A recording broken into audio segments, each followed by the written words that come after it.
Let me tell you something. You have not experienced cinema back at the theaters until you have seen Snake Eyes G.I. Joe Origins. This shit is what movie theaters were made for. I tell you something, I walked in there, I was expecting absolutely nothing, and I got absolutely everything and more. Okay, so this movie sucks. The good news is it's a lot of fun. I don't really know anything about G.I. Joe. I've never gotten into them. I remember watching the other movies back when they came out, but I don't remember anything about them because I haven't seen them since. And so this is a origin story for the character Snake Eyes. Now, I remember Snake Eyes in those other movies just being this totally quiet, silent dude who was badass and kicked some people out of a window. In this movie, we follow Henry Golding, who is Snake Eyes. That's the only name he's ever known by. And the reason he's only known by that is because his dad was killed when he rolled double ones on a pair of dice. That was cool. The entire movie is absolute nonsense. And I'm actually going to break down some of the plot here just so you can understand what I'm talking about. If you don't want to be spoiled for Snake Eyes G.I. Joe Origins, here's your warning. 3, 2, 1. So we start off with a young Snake Eyes, and this is the only name we ever know him by the way. He's never ever referred to as anything else. His dad gets killed because his dad, I don't know, did something stupid or something, and the young boy watches him, and he's like, oh my god, my dad's dead. Now I'm going to be angry for the rest of my life. Now he's Henry Golding. He's approached by this guy who asks him, hey, I need you to do something for me. Snake Eyes is like, no, I don't do things for anybody. I'm my own man. And he's like, yeah, but I could get you the man who killed your father. What? This is totally the kind of logic this movie follows. Now we got Snake Eyes. He's infiltrating some clan. I don't know what clan, but there's a clan in Japan, and now Snake Eyes is infiltrating it. He has to steal this Jewel of the Sun thing, and just so you know, everything that I'm telling you right now is revealed over the course of maybe an hour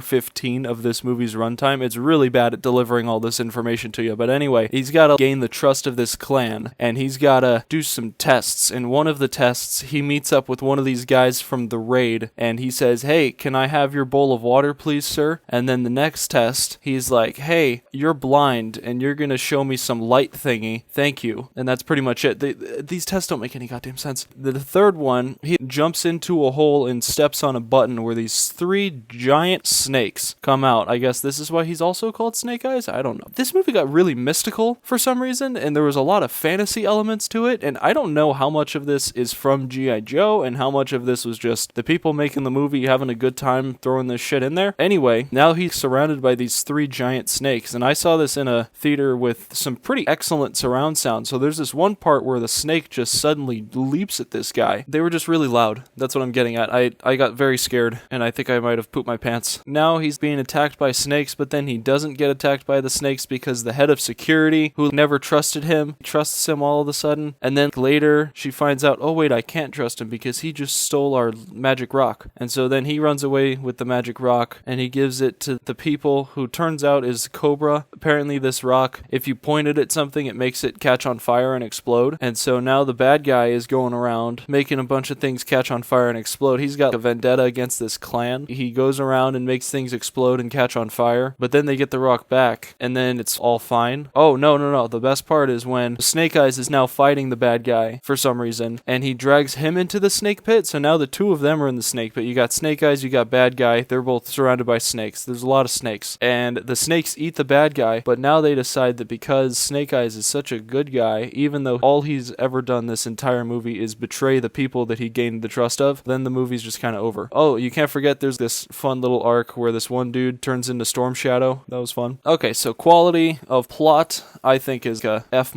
It's pretty lame, it's pretty confusing, and the way that all the information is delivered in the movie itself is kind of nonsensical, and they keep treating a lot of different things like, oh my god, this is a twist. And I don't think that it helped that I didn't know anything about these characters, because I don't know anything about G.I. Joe, so that was definitely a handicap on my part. So if you know more about G.I. Joe, this might be a better experience for you, but as someone who didn't know anything, this movie certainly didn't teach me. The next fun part was the action, and when I say fun part, I mean not so fun part. You could tell that there was a lot of really impressive stunts, but it's a very similar problem that I had to Mild 22, and I'm making that comparison for a reason. I'll get there in a second, where you can tell that there's some pretty impressive stunt work going on, but it's all hidden behind very tight camera angles that are cut together very quickly, and so it makes it jarring, and it's difficult to tell what was going on. The reason I made that Mild 22 comparison is because you have this one guy from the raid. His name is Iko Uwais. I hope I'm pronouncing that correctly. He is a terrific perfect stuntman. If you've seen The Raid or The Raid 2, you know this because he is absolutely badass in those movies, and those movies are peak action movies of the decade. I think that they're by far the best action movies we've gotten in a long, long, long time. He's in this movie, and all of the scenes with him, just like in Mile 22, he is doing some impressive stunt work, and he's fighting, 10 people at once, but then it just cuts around all of it, and you don't get to see the impressive stunt work going on, because I love watching great fight choreography. I love action movies where there's hand-to-hand combat, or hand-to-hand but with some swords or some different weapons that they have, because they have a variety of stuff in here that they try and use. They have chains and swords and guns and a few different things, but the action is just completely nonsensical because you can't tell what's going on. This whole movie felt like a cartoon, and I mean that in the way that all of the different scenes that are supposed to be dramatic are all very silly, and I found myself laughing in a lot of the moments, and I don't think that that's the fault of the actors. I think that it's the fault of the way that it's shot and edited. It feels like this would have been better as an animated movie, but one of those animated cartoon movies from the 90s where everything is intentionally way too cheesy, everything is intentionally way too obvious, and so all of the twists and turns in the story aren't really twists and turns unless you're 5. The consensus on this movie, it is a super dumb action movie where the action isn't enjoyable and you can't really take any of it seriously. That being said, I did find myself having a lot of fun watching this because despite how ridiculous it gets, I was able to really embrace that and enjoy it while I was watching it. So if I had to give this something, I'd just shoot right down the middle, 5 out of 10. This probably should be a much lower score, but like I said, I had a bit of fun watching this, so I don't mind rounding up a little bit, giving it that good old 5 out of 10, and that's pretty much all I gotta say about Snake Eyes.